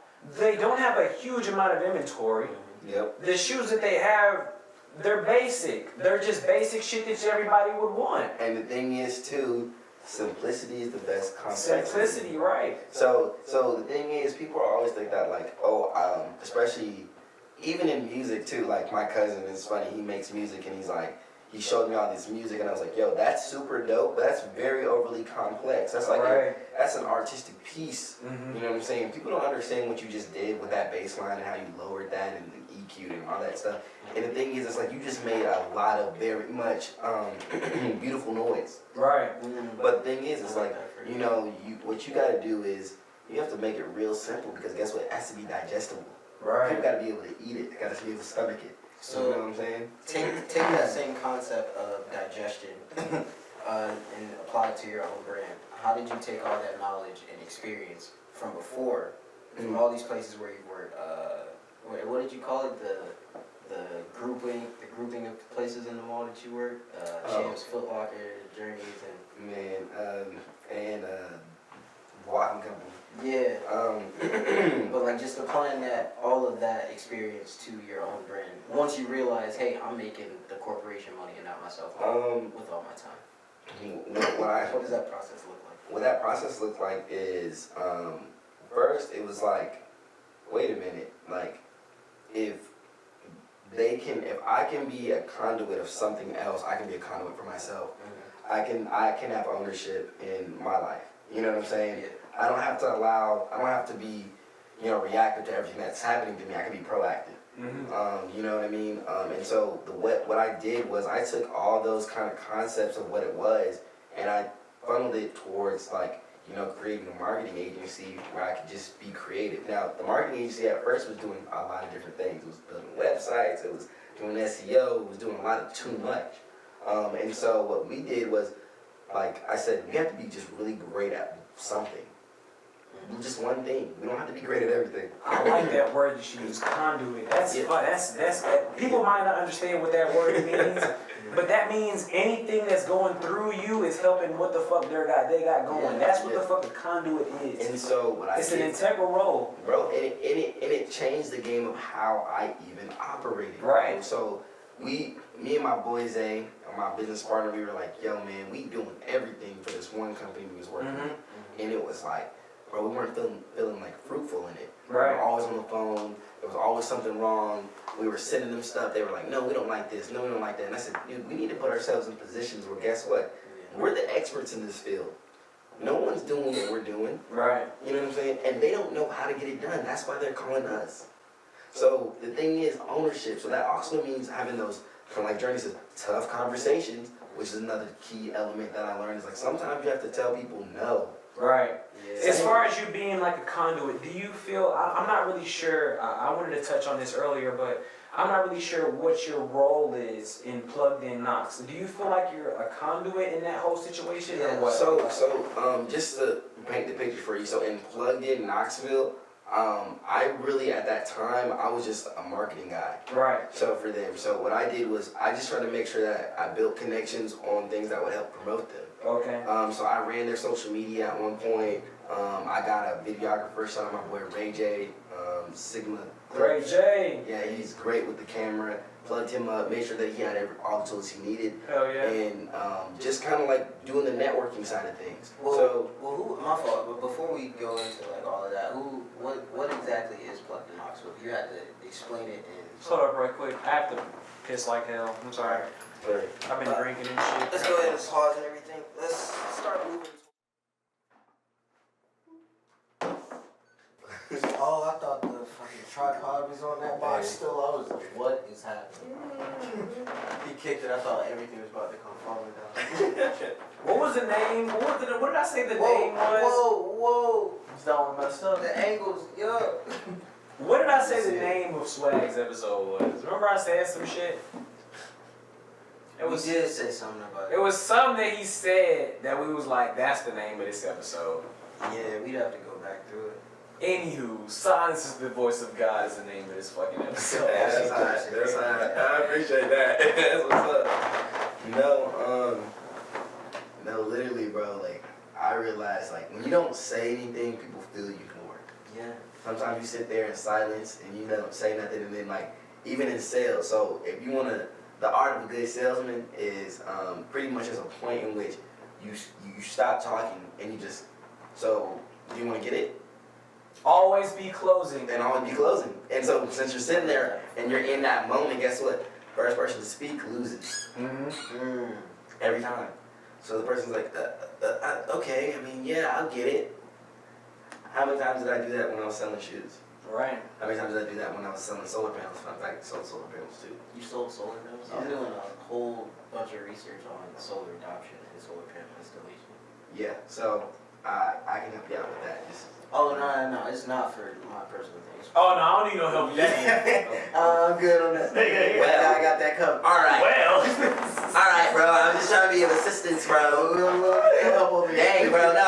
It's cool. Whatever, bro. Hey, I'm out. Don't even worry about it. What are you worried about? Actually, delete all this. Delete it all. Yo, low key, this is restart the 5. No, but we can get into a little bit of some of the projects that I've worked on here recently. We won't harp on them too much. Yeah, tell us. But primarily, XWorld Marketing is a creative group. That's what my main business is, which is pretty much just kind of shedding light on like other creative things and small businesses and how they can create content better. So I do a lot of business consulting a lot. So I know that entrepreneurship is different for everybody. Yeah. So having that entrepreneurial spirit isn't for everybody. It's a lot more work, and a lot of people don't know where to go to find answers. So a lot of times people may reach out to me and ask questions and ask for consultation on like, how do I go about this? How do I even start a business? How do I do an LLC? You know, operating agreements, things like that. What is an operating agreement? So Or operative agreement. An operating agreement is like your Bible for your business. So it's pretty much like, think of it in this perspective of what's the percentage of payout for people? Right. So if you're in a team of 4 and everybody gets 25%, no matter what comes into that business, they have 25% stake in that business. Now also it gives down the guidelines of like roles of who does what. So in all businesses and all jobs, there has to be a CEO. There has to be someone in charge. There has to be a main guy that like, okay, worst case scenario, you gotta go. You know what I mean? Like Even in partnerships. Even in partnerships, even if you're splitting everything 50-50, everyone has a role and has a job to play. The hardest thing is to get everyone to play by those rules, and guess what? When you sign that operating agreement, that solidifies that. So a lot of times it's hard to get people to sign operating agreements because guess what? People want to kind of still be doing stuff willy-nilly and freelance and whatever. And the thing is, you can't get people on the same page. What type of agreement do you have with Plugged In? So I don't have an agreement with them anymore, so I was actually talking to him about that off air. But what we had going on was, I think it was mine was like a 20% stake in there, pretty much just bringing my marketing skills and my knowledge of business to the table. That's a high percentage. Yeah, it was good, it was good. Marketing, it makes sense. Yeah, it makes sense. I mean, you gotta have the funds to get stuff going, you gotta have the energy to get stuff going. Exposure is everything. I didn't actually have to put any money into it. Like, in comparison, I kind of did a lot of things, just focused on networking, building connections, and learning really, like, even the resale game, you know, that I knew a lot about, but, like, I didn't really apply it in a business format. So everything changes when you apply things in business formats.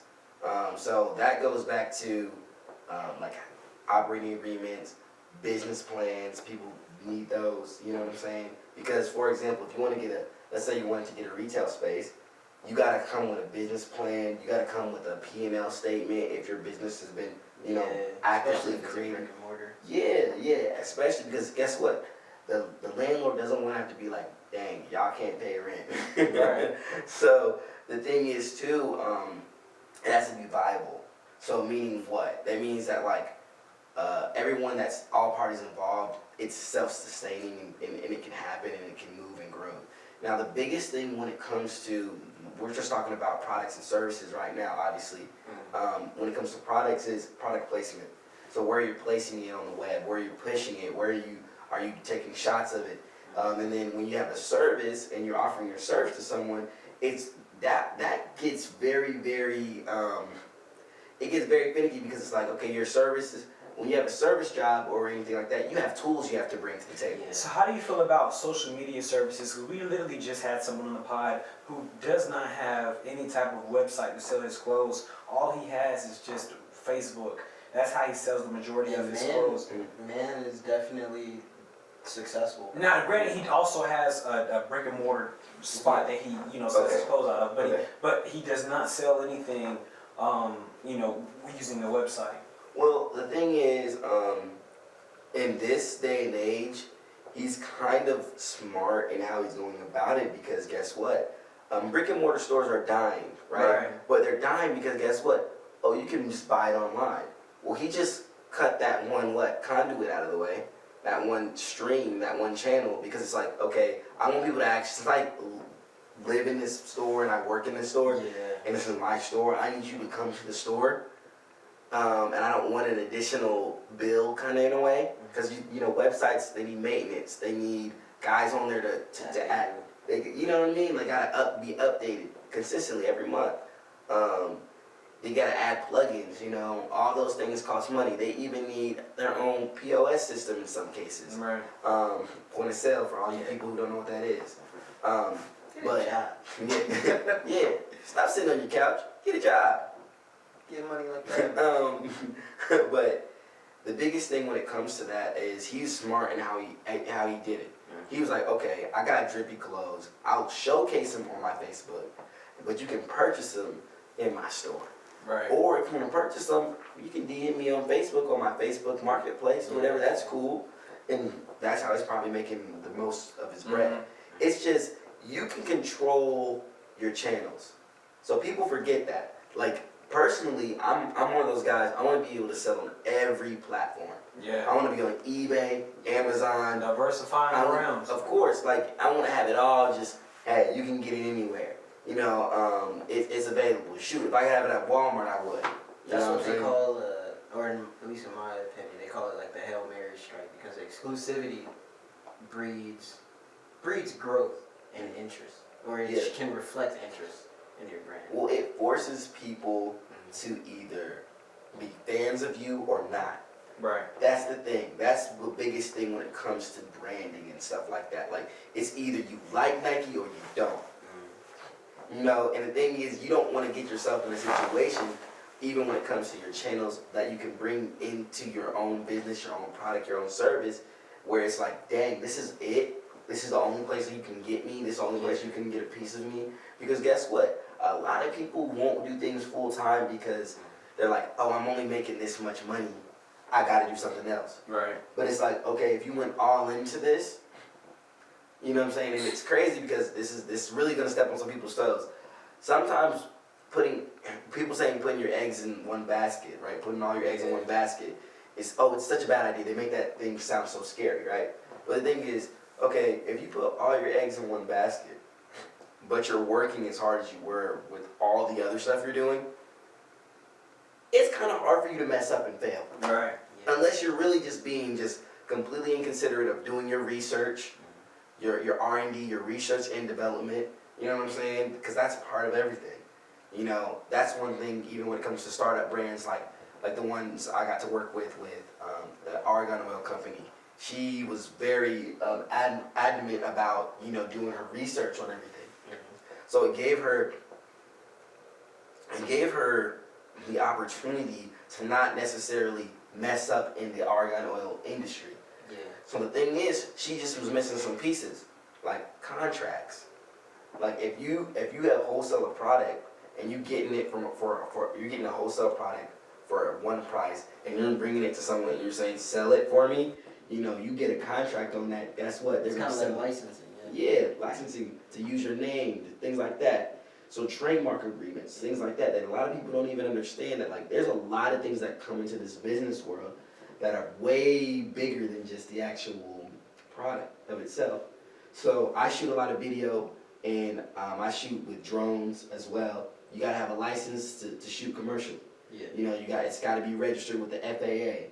Oh, when you go shoot at gyms or any public places, even though you have a right to film, that is actually subject to depending on the private property or if it's public property. So I could be saying like, oh, this, that, and the third, I want to film that, but guess what? People also have a right to say, no, I don't want to be filmed. Yeah. I could have came in here with a NDA and confidentiality agreement saying like, yo, I don't want y'all to show me. Now this is going a little off of track, but Yeah. do you feel like these jobs that you've landed, do you feel like it's had anything to do with your degree? Do you feel like you could have landed these jobs just as off of knowing somebody? That's a good question. Yes and no. I'm a different breed of person. Like, if I want something, I'll go get it. You know what I'm saying? I'll throw some prayers up, be like, yo, I hope I don't trip. But, you know, I literally push towards like creating the best version of myself. I get it's gonna be hard. You know what I'm saying? I do it full time. You know what I'm saying? I don't work for anyone now. I work for myself. So like a lot of people don't have that luxury or that opportunity or even that ability Now, was there knowledge in school that I got that definitely did enhance my ability to do some of the jobs that I do? Yes, 100%. But even after school, guess what? I still had to take some classes and some courses. I had to take the drone test. You got to study for it and take it and pass it. You gotta if I didn't know that much about film, right? I had to take a course, study it, learn it, and apply it. Oh, You know what I'm saying? So like all those things have to become now like applicable. Like there's certain laws and stuff that come into play that I didn't even know. I had to create all the business documents, documentation. There's business proposals. There's commercial agreements, and there's all types of things that break it down when it comes to not only just video, but even in photography. So I've heard that's the worst freelance business to try and like start up in. photography. Yeah, the thing about photography is I feel like it's a lot of people doing it. well, you got phones now that can just snap just as good as photo. Now the thing about video is people don't want to edit. Right. So they may have videos, but they don't want to edit them. So when you got guys like me that have nice cameras, can get the perspective and the shots and make it cinematic, they're willing to pay for that because they know that's gonna last them way longer than a photo. You know what I mean? And the photos are just so readily available to us now. So I mean, my phone shoots great photos. All my Instagram posts is an iPhone. I don't even take out my camera at all, and I got a nice camera.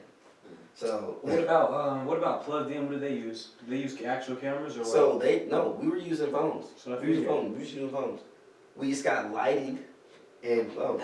That's really the trick. Lighting is key. You guys had took some picture on like the tennis court or some shit like that. And I Yes, thought that shit was so dope. We did a picture on the tennis court. We did video on the tennis court. We planned it out. We did like a real shoot. Like I said, that boy Ray J crazy with the camera. We went down to Atlanta. We got to do some cool stuff like that. We recorded that whole experience. Might have to hit your man Ray J. Man, well Ray J's down in Tampa now. He big dogging. Shout out my boy. He really doing it. He's working with Nike down there. And so the thing is, it's like he still does some other freelance projects, but yeah, man, he got the skills with it. But I'll say this: what's really cool is anything that you want to do when it comes to like content and all that stuff, you can use anything. It's just knowing how to use it. So like sometimes like it's crazy, bro. Like I was going to football camps, recording football camps with my phone and a gimbal, and that's it. Running around with that thing, and people were like, "Why are you recording this with a gimbal?" Well, Cause it worked, nigga. Well, I mean, I'd be like, look, actually, this shoots in HD. It shoots in the same frames per second. That's a whole nother. I don't know. You know what I'm saying? You know what I'm saying? Frames per second, and it matches up with the camera we're already using, and it's the same quality, so it's not gonna dilute the quality of the video. Boom, like that. They're like, whoa, what? Really? So shut the fuck up. So back up before I hit you upside the head with. Wait, no, I'm just kidding. So, but like literally, that's kind of like the vibe of it all. It's a crazy world we live in. You got the opportunities; they're literally set in front of you. So sometimes you gotta go take that knowledge. That is a fact. That is a fact, and not everybody wants to take the knowledge. Not everybody. A lot of people have pride. You know what I'm saying? That makes them not want to take that. Pride. You know what I'm saying? Extra Pride step is to get that knowledge. You know what I'm saying? Pride is with the eggs in one basket thing, like how you were saying, like motivation. It's hard to find motivation sometimes, but when you have all your eggs in one basket, it's like having a kid. That'll motivate you to get to what you need. Yeah. That's true. And that's what a business is. It's literally like your little child. Like you really growing it up. You gotta feed it. It's gotta eat. You know, shoot. An EIN number is just nothing but a social security number for your business. So it is a kid. It's a person. It's another entity. You know what I'm saying? That corporations can exist as their own entity. Exactly. But the thing is, it's such a smart play if you know about the game, because it's like, look, any type of backlash or struggle, what's it going towards? Business.